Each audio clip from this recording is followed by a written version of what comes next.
नमस्कार। प्रधानमंत्री नरेंद्र मोदी और अमेरिकी राष्ट्रपति जो बाइडेन की पहली द्विपक्षीय मुलाकात इस समय हो रही है। जो बाइडेन के राष्ट्रपति बनने के बाद ये पहली दोनों की मुलाकात है। एजेंडे पर बताया जा रहा है इस बैठक के अफगानिस्तान, व्यापार, कारोबार और क्लाइमेट चेंज है।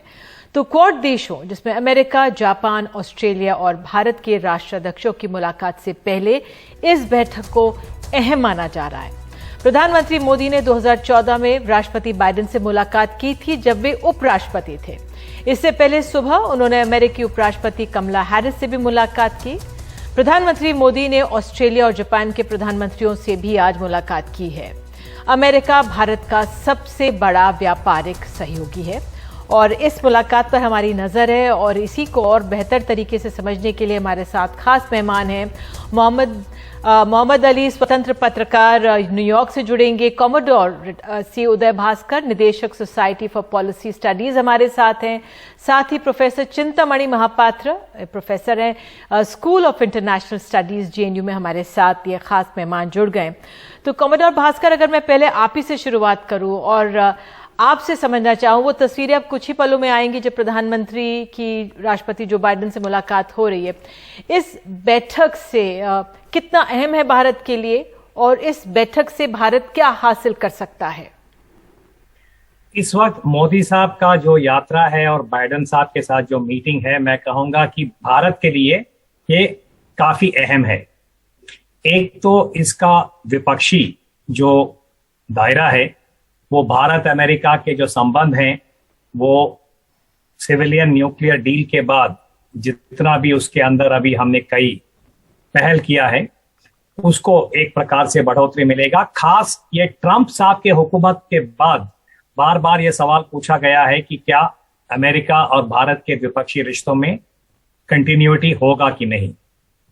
दूसरा है जो क्षेत्रीय कई सारे ऐसे मुद्दे हैं, खास अमेरिका का अफगानिस्तान के बाद जिस प्रकार से वो हट गए वहां से, कई सारे ऐसे मुद्दे हैं जो दहशतगर्दी के साथ जुड़ा हुआ, अफगानिस्तान, तालिबान, पाकिस्तान और चीन, ये है क्षेत्रीय मामला।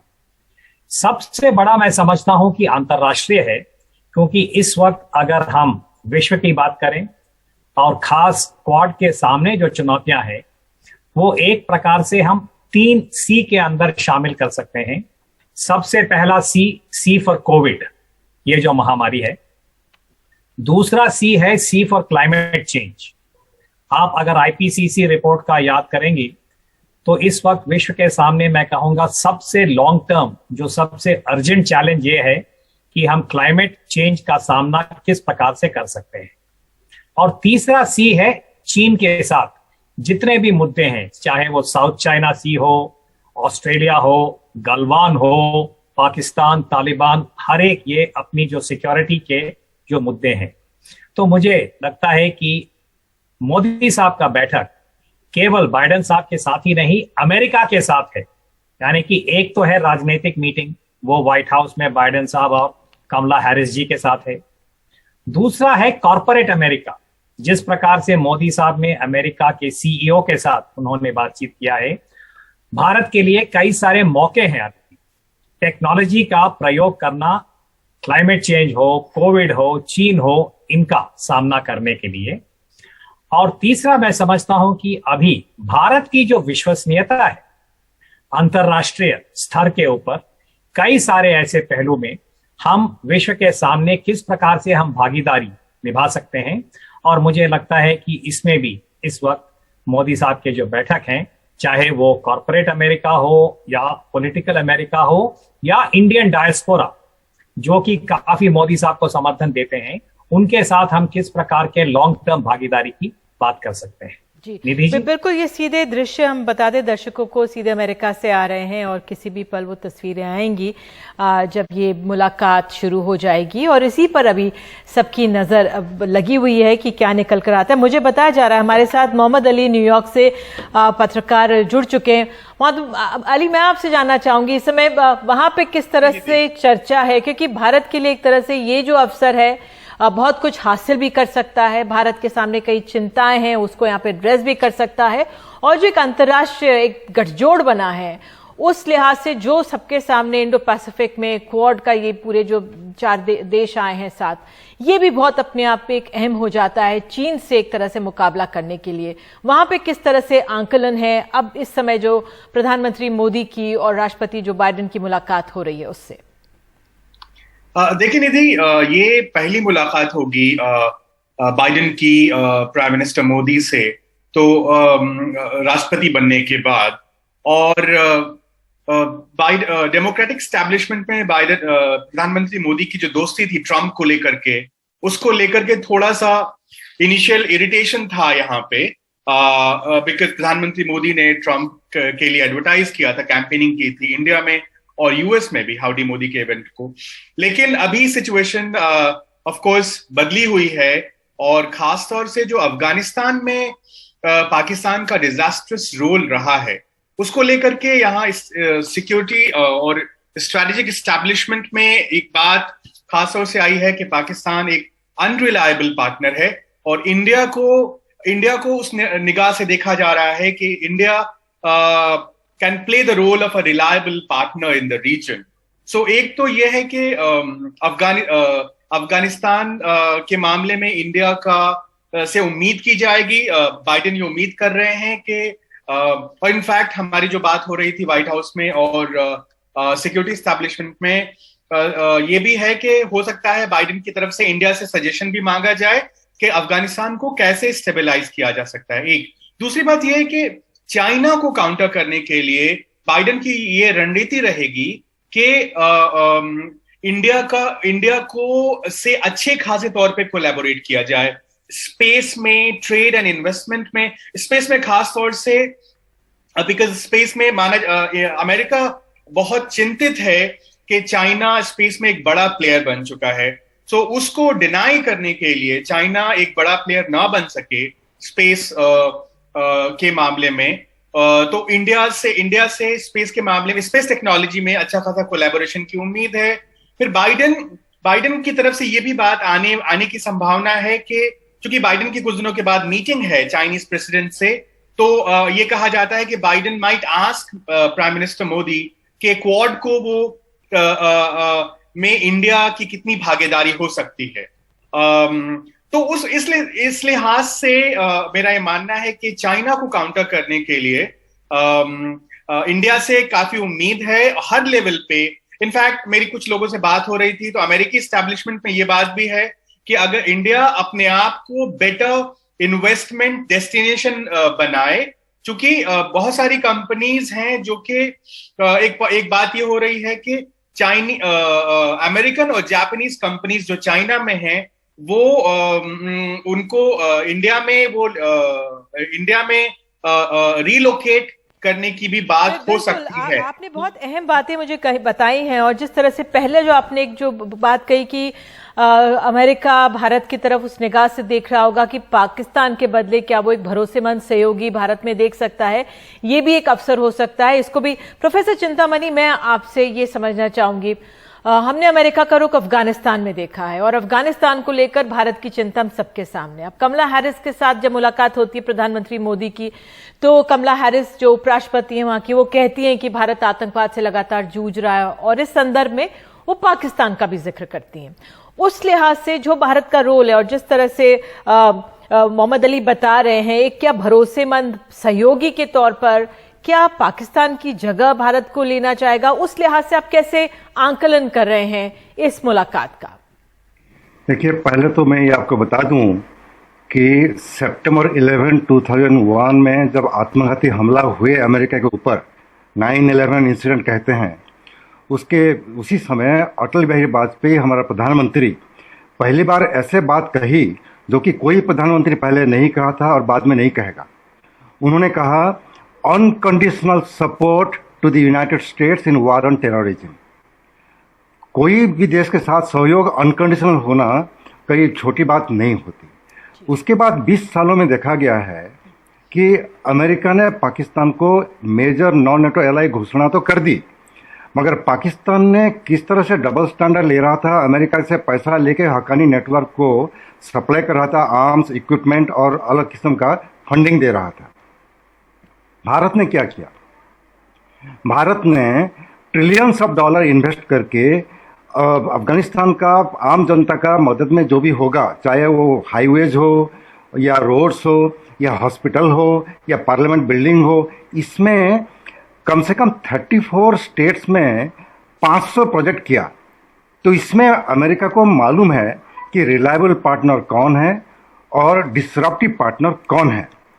तो अभी मैं ये कहूँगा, भास्कर जी ने 3C की बात कही थी, उसमें मैं और एक चीज जोड़ देता हूँ, वो है काउंटर टेररिज्म। तो अभी अमेरिका अफगानिस्तान से अपना सोल्जर्स और जितने भी ट्रूप्स को हटाने के बाद सबके मन में ये भय है कि तालिबान ने पाकिस्तान की मदद से दोबारा आतंकवादी संगठन को बढ़ावा देने में पीछे नहीं हटेगा। तो अभी नेटो और अमेरिकन इंटरवेंशन के बाद जो होने वाला है उसको कैसे हम प्रिवेंट करें, वो मुद्दा बहुत ही अहम मुद्दा है, जो कि प्रधानमंत्री नरेंद्र मोदी और जो बाइडेन ने बात करेंगे। इसके बाद मैं दो चीज़ कहना चाहूँगा कि जब भी हम भारत और अमेरिका के बारे में संबंध के बारे में बात करते हैं, उसका दो पहलू है।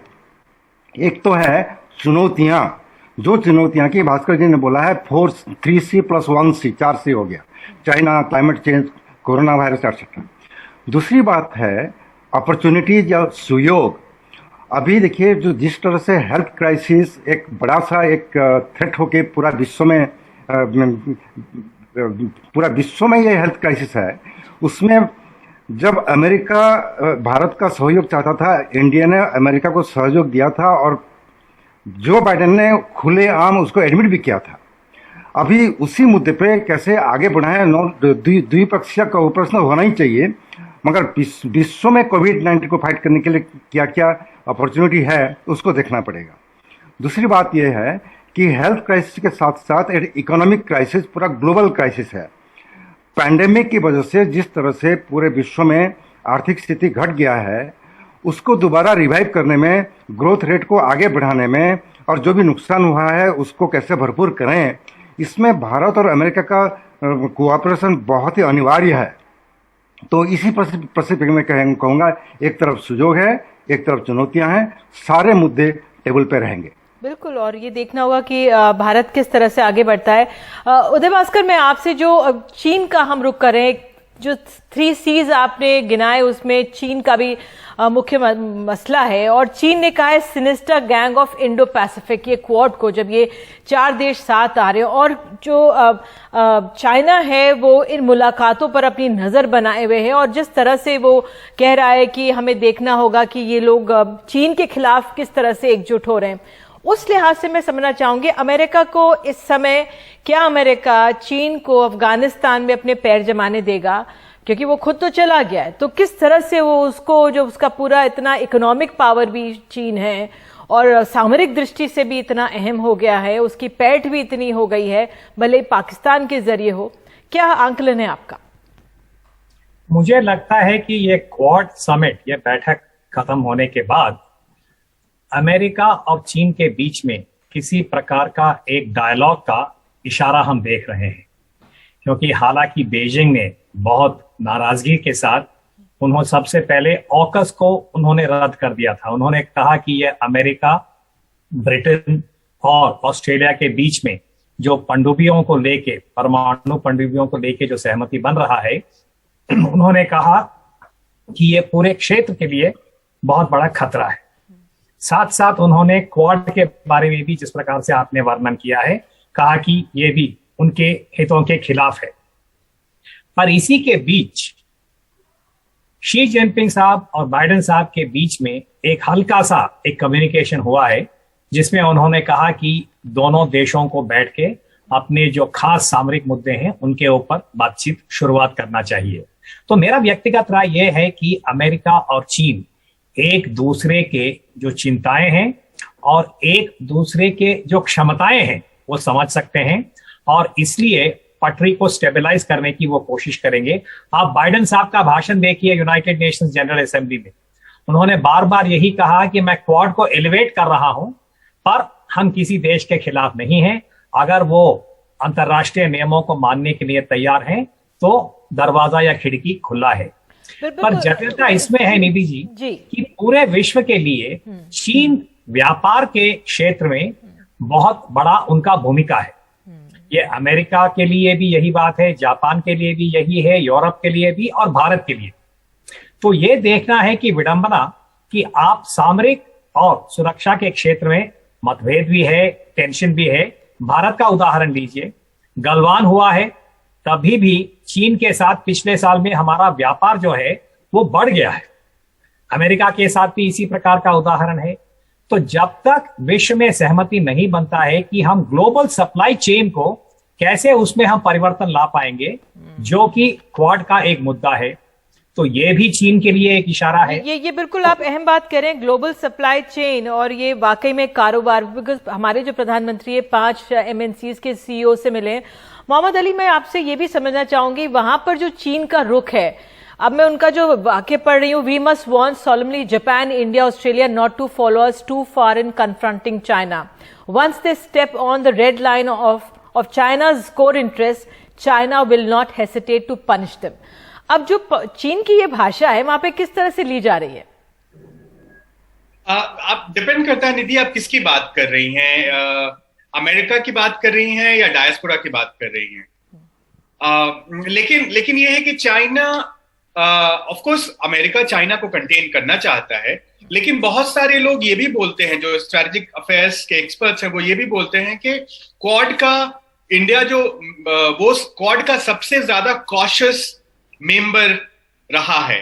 वो तो बहुत सारी चीजें बाइडेन तो चाहते हैं कि चाइना को कंटेन करने के लिए भारत का इस्तेमाल कर लें, लेकिन भारत पे भी डिपेंड करेगा कि ये इस रोल को बाइडेन जो रोल देख रहे हैं इंडिया के लिए, वो उस रोल को कितना तौर पे फुलफिल कर सके। बिकॉज इंडिया बहुत हद तक चाइना को बियॉन्ड अ पॉइंट एंटेगनाइज नहीं करना चाहेगा।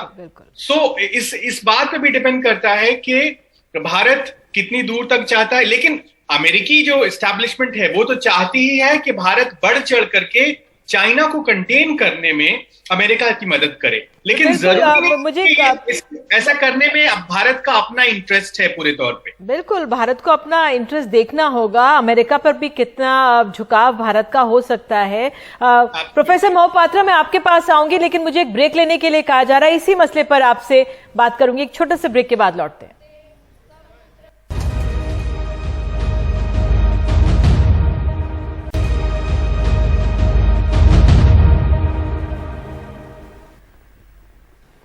तो प्रोफेसर चिंतामणि महापात्रा, मैं आपसे, क्योंकि जो चीन का रुख है, Quad engage in inciting various forces to oppose China, और जो इतना तीखा रुख है चीन का, क्योंकि भारत को उसके साथ द्विपक्षीय मामले भी हैं, गलवान में उसकी भूमिका भी है, लेकिन अंतर्राष्ट्रीय पटल पर भी भारत को अपनी भूमिका निभानी है। किस तरह से देखते हैं भारत के तरफ से आप आगे बढ़ सकता है हमारा देश? 2-3 बातें साफ साफ कहना चाहूंगा जी। पहली बात यह है कि चीन दुनिया को ये बोलता है कि अमेरिका चीन को कंटेन कर रहा है, कंटेनमेंट स्ट्रैटेजी है। ये गलत है। चीन अमेरिका को कंटेन करने के लिए बहुत कोशिश कर रहा है, इंडिया को कंटेन करने के लिए कोशिश कर रहा है, और पाकिस्तान, तालिबान जैसे शक्तिशाली देश तो नहीं कहूँगा, पाकिस्तान एक शक्तिशाली देश है क्योंकि न्यूक्लियर पावर है, और तालिबान एक शक्तिशाली टेररिस्ट ऑर्गेनाइजेशन है। इनको चीन ने बढ़ावा दे रहा है। सच में ये हो रहा है कि चीन का समृद्धि के लिए चीन एक शक्तिशाली देश बन चुका है, उसके पीछे अमेरिका का कोऑपरेशन है। अमेरिका अगर कोऑपरेट नहीं करता तो चीन का ये बढ़ावा होता ही नहीं। तो ये गलत तो होगा। चीन का जो एक डिस्कोर्स है, वो डिस्कोर्स को सब लोग मानते हैं कि अमेरिका, इंडिया सब मिलके, क्वाड के जितने भी 4 देश हैं मिलके चाइना को कंटेन करने के लिए कोशिश कर रहे हैं। ये गलत है। तो फिर कर क्या रहे हैं? क्वाड का जो 4 देश हैं, चीन का जो एक्सपेंशनिज्म है उसको कंटेन करने के लिए कोशिश कर रहे हैं। चीन का समृद्धि में हस्तक्षेप करना नहीं चाहते। 1-2 उदाहरण दूंगा। मैं आपको रोकूंगी क्योंकि मेरे पास समय कम है, लेकिन आप तीनों से मैं एक पॉइंट जानना चाहूंगी। जो तालिबान है, जिससे भारत की सुरक्षा को खतरा हो सकता है, क्या इस बैठक में उसको कंटेन करने के लिए या उससे मुकाबला करने के लिए कुछ क्या यहाँ पर बातें या कदम सामने आ सकती हैं? प्रोफेसर उदय भास्कर, आपसे शुरू करूंगी पहले संक्षेप में। साहब, जरूर तालिबान अफगानिस्तान के बारे में मैं समझता हूं कि बातचीत जरूर होगा, खास द्विपक्षीय दायरे में, यानी कि अमेरिका और भारत के बीच में, क्योंकि जापान और ऑस्ट्रेलिया का उतना बड़ा भूमिका नहीं है अगर हम क्षेत्रीय मामलों की बात करें जी। और इसमें भारत को ये स्वीकार करना चाहिए कि पाकिस्तान और ईरान की जब बात आती है, पारंपरिक रूप से अमेरिका भारत के बीच में मतभेद रहा है, क्योंकि हमारे जो सुरक्षा के जो उद्देश्य हैं वो अलग है। तो उसको स्वीकार करते हुए हमको आगे बढ़ना। बिल्कुल, मोहम्मद अली। देखिए, बातें अफगानिस्तान को और तालिबान को लेकर के बातें आ सकती हैं, लेकिन प्रॉब्लम यह है कि अफगानिस्तान पे जो बाइडेन गवर्नमेंट की फेलियर रही है अफगानिस्तान से तो निकलना तो था ही, लेकिन निकलने का जिस तरीके से निकला अमेरिका, उसको लेकर के बाइडेन की फेलियर रही है और उसको बाइडेन अभी अमेरिका में ही अपने आप को वो सॉर्ट आउट नहीं कर सकते हैं। तो अमेरिका के पास अभी तक क्लैरिटी नहीं आई है कि अमेरिका, ये बहुत अहम बात आपने बोली कि अमेरिका के पास खुद क्लैरिटी नहीं। प्रोफेसर चिंतामणि, बस दो जी। मैं ये कहना चाहूंगा कि अमेरिका के पास बहुत ही क्लैरिटी है। नंबर 1, जब अमेरिकन के सोल्जर्स विथड्रॉ हो गए, उसके बाद एक बम ब्लास्ट जो हुआ काबुल में, 6000 अमेरिकन सोल्जर वापस चले गए। ये एक उदाहरण है कि अमेरिका जानता है कि तालिबान अभी भी खतरा है, अल-कायदा अभी भी अफगानिस्तान में है, आईसिस के अभी भी अफगानिस्तान में है। अमेरिकन इंटेलिजेंस को सारे कुछ मालूम है, इसको कैसे कंटेन करना है उसके बारे में बातचीत जरूर होगी। बिल्कुल, और ये बहुत अहम है कि इसमें क्या निकल कर आता है।